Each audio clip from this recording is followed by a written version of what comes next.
mesti kita yang sewa.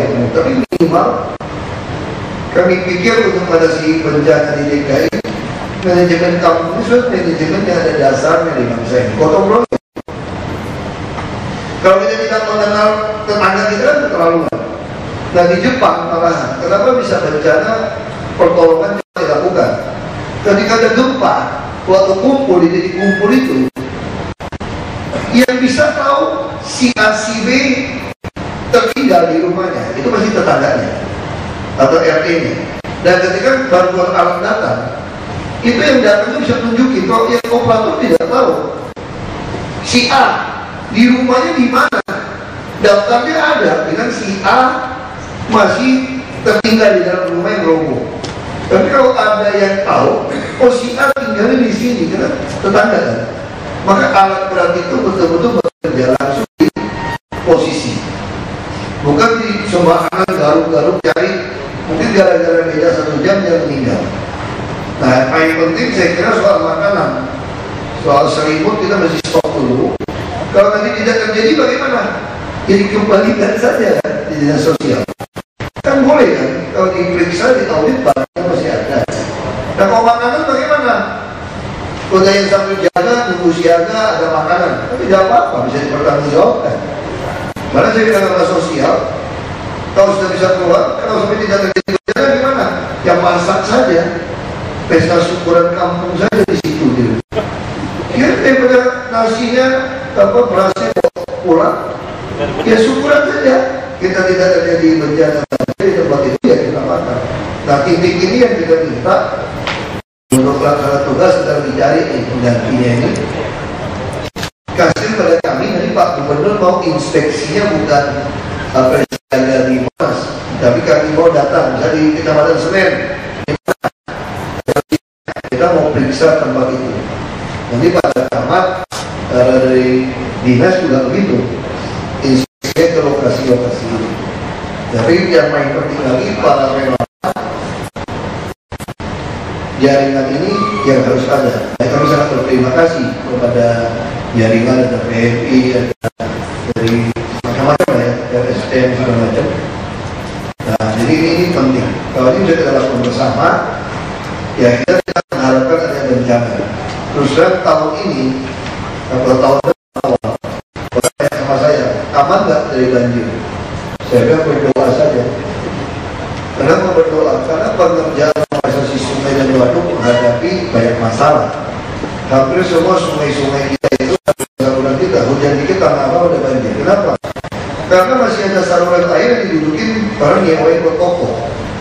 Blok kiri banjir nih bawahnya ya Pak. Jadi perlu dapat laporan saya. Kenapa banjir? Karena itu tadi saluran kita dibuat rumah untuk disewa di toko. Sepanjang inspeksi sungai semua untuk masuk alat berat rumah-rumah yang liar. Belum lagi di tanahnya. Kita mau usir katanya melanggar HAM. Dikasih rusun saja melanggar HAM, apalagi tidak dikasih rumah. Kita tinggalkan, kasih isi saja katanya melanggar HAM. Saya tidak mengerti gitu ya. Ini penyebab banjir tidak melanggar HAM-nya kita ya. Ya itu kondisi hadapi. Jadi kita tahun ini ya saya kan berdoa saja lah supaya tidak separah tahun-tahun ini. Nah kalau kita kasih minimal kata Pak Gubernur, warga merasa kita peduli. Jangan sampai kita banjir, mesti tidak ada makanan. Makanan datang, kalau dikirim makanan, pengalaman saya itu dirampok di tengah jalan itu. Dirampok tanda kutip. Karena tidak sampai orang di tengah itu udah minta, namanya ini harus ada makanan. Kalau ada makanan, ada selimut, ada gedung-gedung bisa pakai, ini bisa jalan dengan baik. Saya kira itu dari saya. Bapak, Ibu, sekali lagi terima kasih banyak untuk partisipasinya. Dan kami sekali Pak Hukum kita minta siaga gitu Pak. Yang ada tuh tiap-tiap lokasinya mesti siaga dan kita akan periksa. Saya tidak tahu kalau di lapangan Pak Gubernur mesti mau nggak kembali sih kami masih oke. Ya kalau kembali sih bilang sudah tinggal di lapangan itu sudah mulai malas. Jadi kalau untuk kasih semangat boleh aja. Tapi mau Pak Gubernur periksa di lokasi kayak kemarin kan Sudah di lapangan hebat, siap semua berdiri. Begitu banjir, nggak bisa logistiknya tempat titik pun tidak ditentukan. Nah, pertama ini sudah yang di ruang orang sudah bikin Pak. Ruang titik mana ada komputer kita sih, ruang titik itu tidak pakai. Jangan sudah tahu kan kalau banjir di sini fungsinya di mana, masaknya di mana, kita bisa tentukan. Ya saya kira itu.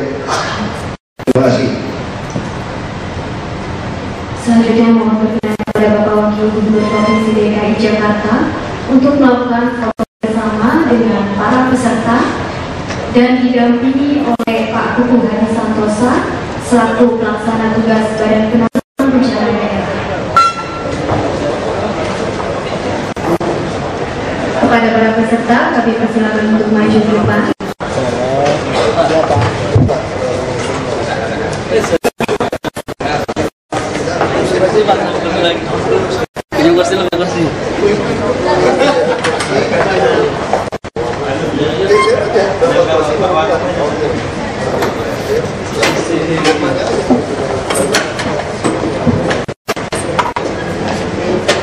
Ibu mau duduk aja? Ibu aja duduk.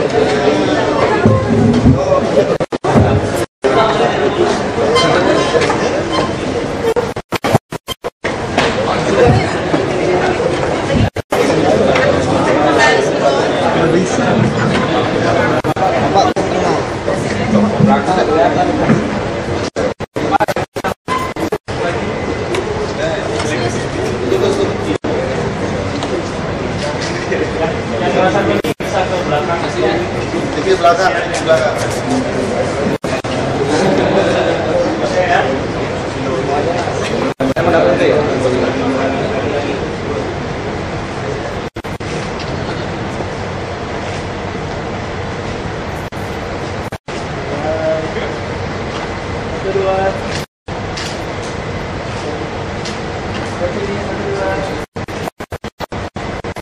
Bareng tempe.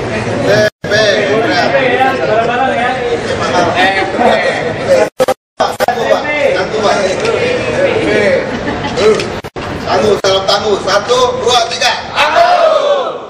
1, 2, 3. Tangguh.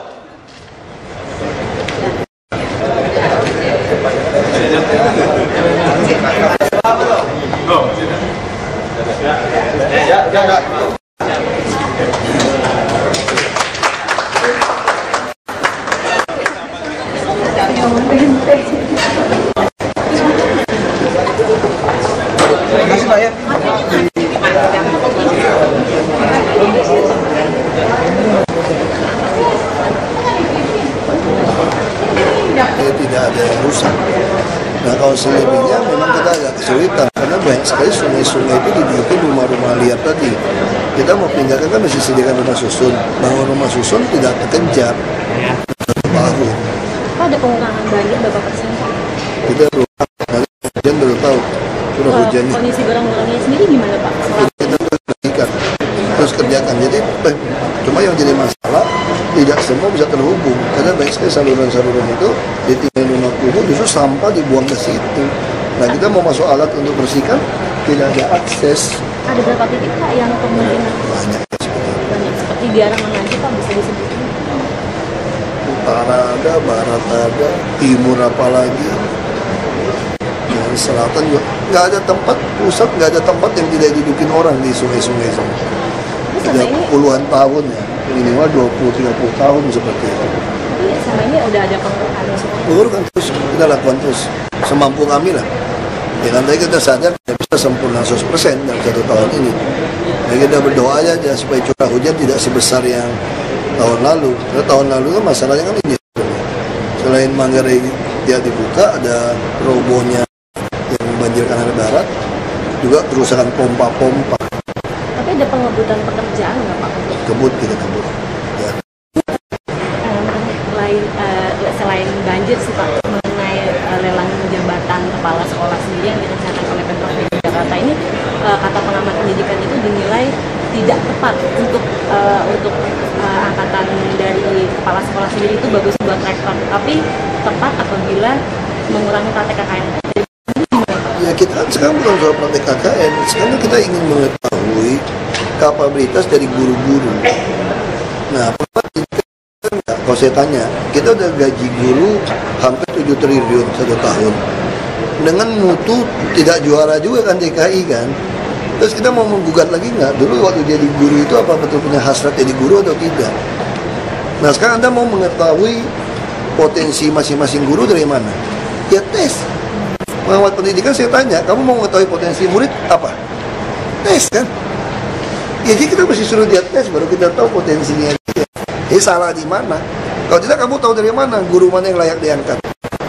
Itu terjadi akhirnya suka nggak suka. Kita nggak tahu. Jadi banyak sekali orang di DKI saja, banyak orang yang golongan 4A, 4B, tapi tidak tahu potensinya kalau tidak ada tes. Dan dengan ada tes kemarin lurah camat, ya kita ketahuan nih, oh dia orang bagus banget nih camat ini.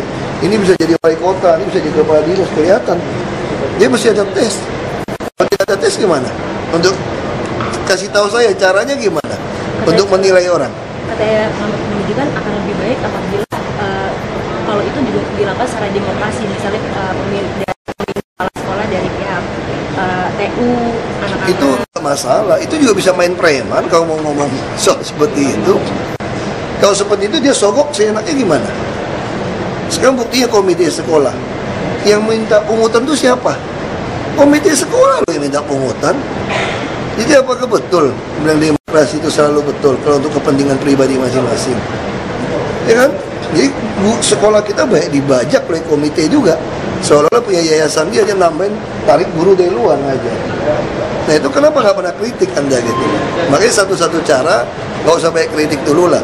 Kita tes dulu supaya kita tahu potensi masing-masing guru. Bisa saja ada guru yang cocok jadi sekda, kita pindahin aja dari guru. Karena dulu dia masuk jadi guru itu karena tidak niat. Hanya karena formasi pemerintah gurunya besar, semua orang pengen jadi PNS, karena jadi PNS nggak bisa dipecat, ada gaji yang aman, masuk dia jadi PNS jadi guru. Nah, lebih baik guru-guru ini keluarin aja. Jadi struktur, terima lagi aja guru yang benar-benar punya hasrat jadi guru. Ya kan? Jadi kadang-kadang ya boleh aja lah pengamat ngomong. Makasih Pak Rusli, satu lagi, kami dari tim dokumentasi panitia, kami pengen nanyakan tabletop exercise ini kan menguji membuat skenario terburuk dengan banjir. Bagaimana Bapak kesiapan DKI dengan skenario terburuk banjir mungkin lebih besar dari banjir itu tadi bagi kami kalau skenario terburuk banjir yang penting orang punya tempat pengungsian yang aman.